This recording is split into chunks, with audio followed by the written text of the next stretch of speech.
Jacob, how many, I got two questions, I hope. How many different guys did you guard tonight? I don't know.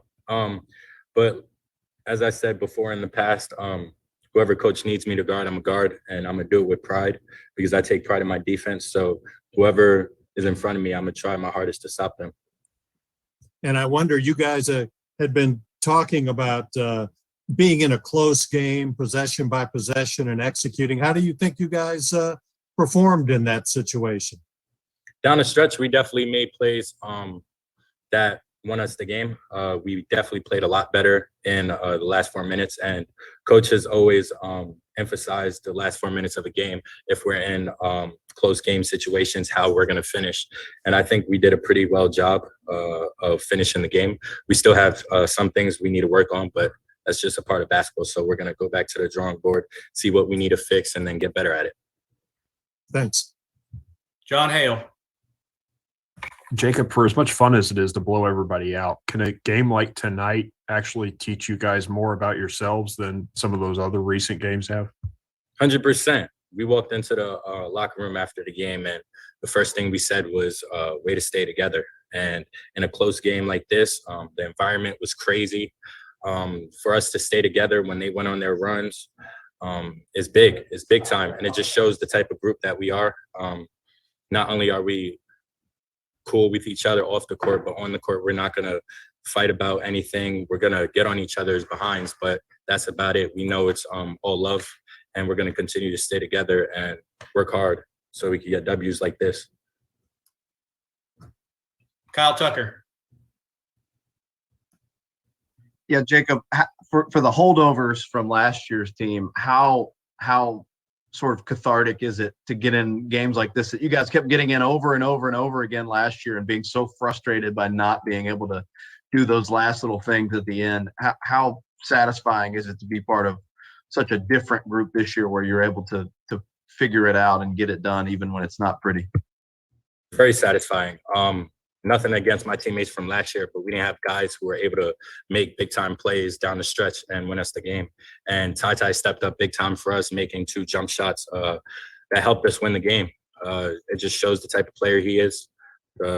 He has the balls to make big shots like that, and we have a couple guys on this team that could do that. So I feel like we have a great team where if we stay fundamentally sound, we could win any close game or any game at all. John Clay. Jacob, I think A&M shot 50% the first half, 29.4% the second half. What was the key to locking them down defensively in the second half? Pride. I don't think we took pride in our defense in the first half.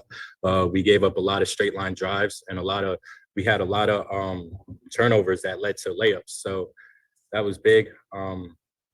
We just really, in the second half, we just brought it all together and just played better basketball, to be honest. And on the defensive end, we stayed connected. We talked more, and we guarded the ball. Coach always emphasizes guarding 1 yard and having your teammates help you after that. So that's what we did, and it helped us a lot. Jeff Drummond. Yeah, Jacob, you guys were down as many as 13 in the first half, but you got it to 5 at halftime. Knowing as kind of shaky as you had played, was getting it to that point kind of a big deal for you guys going into the half? Yeah, at halftime, I think we shot like 1 for 11 from the 3. We were like shooting 30% from the field. Like we were just having a bad offensive game in the first half, and we were still down by 5. So we just took that into consideration. It was like, we're playing this bad and we're only down 5. So we just came into the second half knowing that like if we play our basketball, the shots are going to fall and we're going to win this game. John Hale. Jacob, how important is it to have veterans when you guys are able to withstand what happened in the first half, not kind of let go of the rope when you're down 13 and overcome that? Very important. But the younger guys, even the younger guys, they're very fundamentally sound. They stay locked in, whether we're down, whether they're playing bad, they're always connected with the team. And that's a big part of why we're such a good team, because nobody's ever going to take anything personal, and we're always going to stay together so we can win basketball games. Hunter Shelton. Hey, Jacob, when a guy like Kellen is struggling like that from three, what is your message to him? Is it just as simple as just keep on shooting? I told him at halftime, I was like, yo, listen, it's basketball. You're a human being. You're not going to make every shot. He was missing a lot, and I told him just think about the next shot going in. And we all believe in him. We all know he can shoot. So he just needs to believe in himself that the next one is going in. He had a shooting slump today, but that's what we're not robots. We're human beings, and we're going to have shooting slumps. So just he'll get back into the gym, shoot baskets, and maybe next game he'll have a better game. We'll see. Jerry. Last question for Jacob. Okay, Jerry, go ahead. Jacob, it seemed like A&M's half-court traps kind of dislodged Xavier a little bit. What did you see there? I mean, they were trapping him as soon as he stepped over half court. So it was very hard for him to get around it because they had very athletic guards, athletic wings who can stay in front. So we just figured if we get the ball to the wings or to the middle, that we could just play aggressive there. And that's what we did in the second half. In the first half, they really got us there, but we changed that in the second half and it won us the game. Thanks.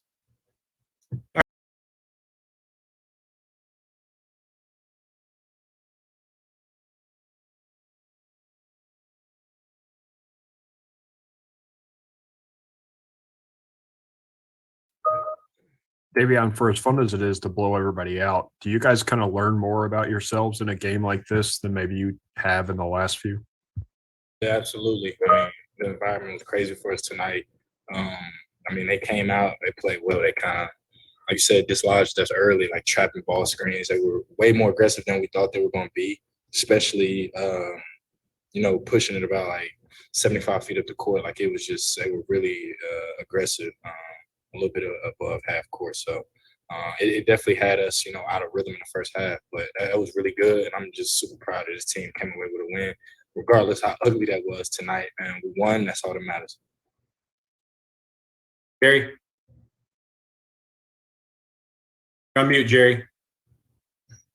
Davion, I wonder how ugly was it, and what do you think it means to win despite the ugliness? Yeah, I mean, we hit 4 threes tonight. We missed a ton of free throws. We turned the ball over. We just didn't get in the rhythm. I mean, credit to them. Like they played hard. They're a good team, and it was a great environment. Like that was SEC basketball tonight. And I mean, it was what it was. I mean, we learned a lot about ourselves, and I'm just proud of this team that we stuck together because we struggled a lot in the last 4 minutes. So just to know that we finally got one under our belts in a tight crunch time. I mean, that's big for us and our confidence going forward in this league.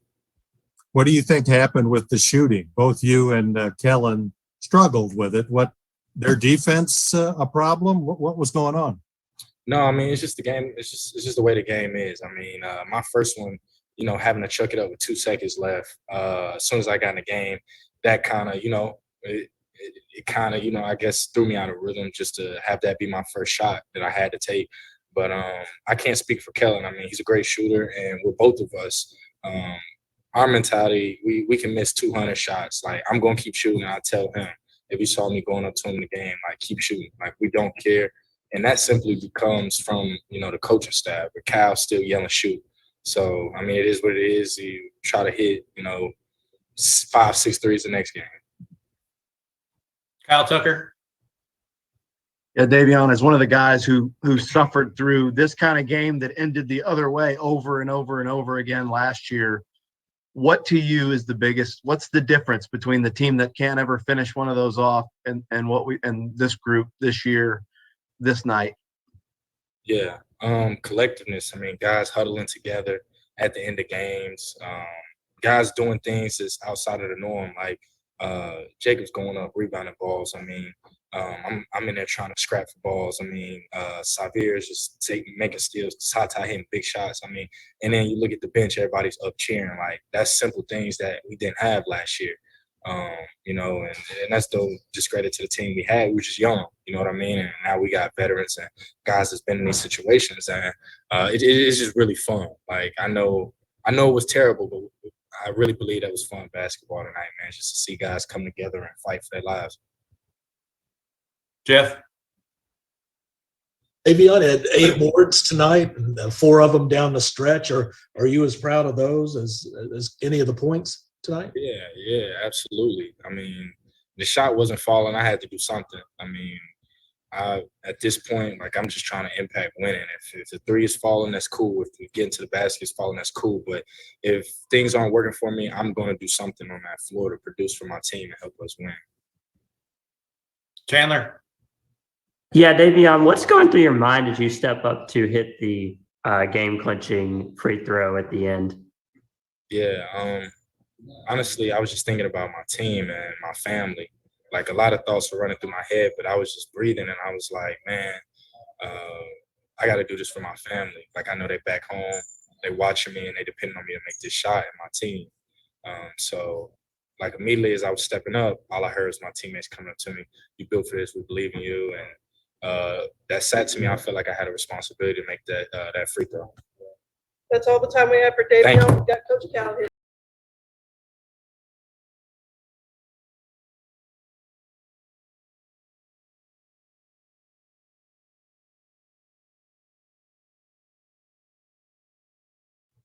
How you talk so much about executing late and close games. How do you feel like your guys did today in that situation? Well, let me hit on a couple things. First of all, I did a really bad job in this pick and roll stuff for Severe and made them look bad. We got to be better prepared for what we're doing. You try to talk them through. You got to drill it. This is what we're doing. The second thing that I loved, a couple guys did not play well. That's okay. You're not machines. You're not robots. Other guys stepped in and played well. How about Jacob and how he played? How about Lance? When Lance went in when we needed him and went in and we ran an offense through him, unbelievable. And then what happened with Ty, we were going to him. He turned it over twice. I took him out and just said, hey, kid, in a big game, is this who you are? You can't make a play. You turn it over. You got to prove in this game you can make baskets. And I stuck him back in and went at him, and he made 2 big hoops. So he kind of bowed his neck, and I was happy with that. But it was, when you shoot, what did we shoot for the game? 38%? And win? I love those games. Just absolutely love them. John Clay. And John, you kind of answered my question right there. Would you rather shoot 67% and win by 30 at home, or shoot 36% and win a tough game on the road? Oh, is it 36%? That's even better. Oh, that means you had to fight and you had to guard, you had to rebound, or you had no chance of winning.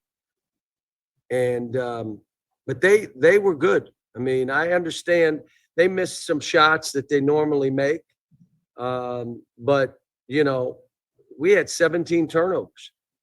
17 that's not who we are. And again, we were 1 for 11 at halftime from the 3. And I walked in and said, guys, we're down 5 points, like, with how we just played. Let's just play, just battle. And we did some good stuff. We finally made a couple shots that created a gap. Oscar rebounded some balls that he needed to. But, you were right when you talked to Davion, because he was a difference maker in this game. Daryl Bird. Yes, sir. Thank you, Cal. I'm not sure if it's this year, but I know in previous years you've talked about teams letting go of the rope late. Why didn't that happen tonight, especially in that environment you guys were facing? Well, we've been talking a lot about the last 4 minutes of games, and we've been working on how we finish. But this game was different. So some of the stuff we wanted to do to finish, we could not do because of how they played. And it ended up being an ISO game. And now guys got to make plays. And we have good players who can and did. Kyle Tucker. How much you've talked about Jacob's maturity and some of the things with him that he had to get better at, but how much, as he just keeps kind of coming up with these energy plays, these critical moment plays for you, is he turning your head as this season goes along? Well, I'm just telling you that, the biggest thing is he can guard 5 positions. And when he learns to hit first, then it doesn't, your physique doesn't matter if you hit first. If they hit first, your physique matters. When he learns to hit first, whether it be rebounding, defensively, whether it's offensively, being in a position before the guy's ready to play you. Let me tell you a big play in the game, because it happened earlier. There was a back cut on one of our guys and they scored a basket, and it ended up like it could have been a huge play. How about Oscar? They tried to make the same play on Oscar and he tipped it out of bounds. I mean, that was a big play. Those are all huge plays in a game like this. John Hale. Cal, because you guys play so many of the best teams in the league on the road this year, how important was it for your guys to prove they could win in an environment like that tonight? Well, every game, I joked after, I don't know if you guys know, I've invested in different T-shirt companies. You know, the white out, the blue out, the orange out, the black out, and I'm getting a piece of all that action. So I'm happy that they come in and they put all that stuff. I'm just teasing. But you know that I try to tell them, you take pride in this, and no, they're coming to see you. They want to see you. Now, they may want to see you lose, but they want to watch you and take pride in that. My other thing, as you know, is I want to be roundly booed. Like, I want guys to almost have aneurysms screaming so loud, boo. Then I must be doing my job. And I tell them, you almost want that stuff. John Clay. John, you said this turned into an ISO game, an isolation game. Have you had games like that before this year? And if so, did you do better tonight than you had done previously in those types of games? I don't know, John. I mean, I just know we have guys that can do that and play that way, Ty being one. Like I said, I got to do a better job. If they're going to bum rush our pick and rolls, here's what we're doing. Here's how we're playing. And we just weren't prepared for it, and that's on me. And that put us in the hole right away, because you and I know that's how we've been playing. And even if they come and trap, we had some things we were doing. This was more of a bum rush. This was literally, and hands on you and closing bodies, and there's supposed to be a circle around you. The circle was about that big, like that. So, you know, and again, I got to do a better job with that for these kids so that they're not confused, because when you're confused, you cannot be aggressive. And I want us flying, being aggressive, you know, doing those things. Jeff Drummond. Yeah, Cal, you've preached so many times to ignore the shooting column and those stats and to find other ways to help the team win. Is Davion a good example of that tonight? He has 8 rebounds, and I think Big rebounds. Four Big of them were in the rebounds. last 4 minutes. Yeah. Big rebounds. And that's why I put him back in the game. I put him back in because I knew he'd do that. But that 3 in the corner out of the timeout, that was big. That kind of put everything on their heels, like, okay. And I think had our guys convinced, oh man, we can win this. So yeah, I'm proud of him and how he's playing and what he's doing. He's doing all the little things. And you're right, 8 rebounds, almost had a double-double. No turnovers. I'm sorry, 2 turnovers. That's all right. It's not 8. Someone else had 8. Did someone have 8 turnovers in this game? Oh, here. All right, last 2. Jerry Tipton, go ahead. Yeah, John, you mentioned Jacob can guard multiple positions. I'm wondering, is it merely whoever the hot hand is on the other team? What goes into what guy you put him on? Well, we put him on point guards in the past if that was bothering us, because he could switch and guard the point. Or we could switch and he could guard the 5 if that was the one that we thought would hurt us. But he can twirl and switch different things and still guard a guard. He can guard a big. You know, he's long enough to go rebound. He's playing better offensively. Missed a dunk, missed a lay. But again, if you go, you're an 8th grade, you're thinking as an 8th grade basketball. Like, who had the most points? You're all asking me about Jacob and think of the baskets he missed. It didn't matter. It didn't matter. he fought, and that's, again, the difference you make when you're not scoring. Well, it doesn't matter. I want to get 20 points. It's 8th grade, man. This is a dogfight. There's going to be a game where a guy gets 20. We got 6 guys in the last 5 games averaging double figures. Now, that'll go down this game because we didn't score as many points as we've been scoring. But, and again, you got to give A&M credit for how they played us. They came in with the game plan, and it affected us. Last question, Kyle Tucker. Cal, when you talk about Davion, how difficult is it to do what he's done this year? He's kind of the focal point for you last year a lot of the time. This year he has to take maybe a step back. He's not in the starting lineup, then he gets sick and has to kind of fight through that. I would think just mentally for him to get through all of that, deal with it, be a good teammate, and play the way he's playing is a challenge. Again, I'm telling you, whether you start or not, I mean, at Kentucky, you got guys. Darius Miller lasted how long in the NBA? He didn't start. Started the game that Michael Kidd said, let him start in my place.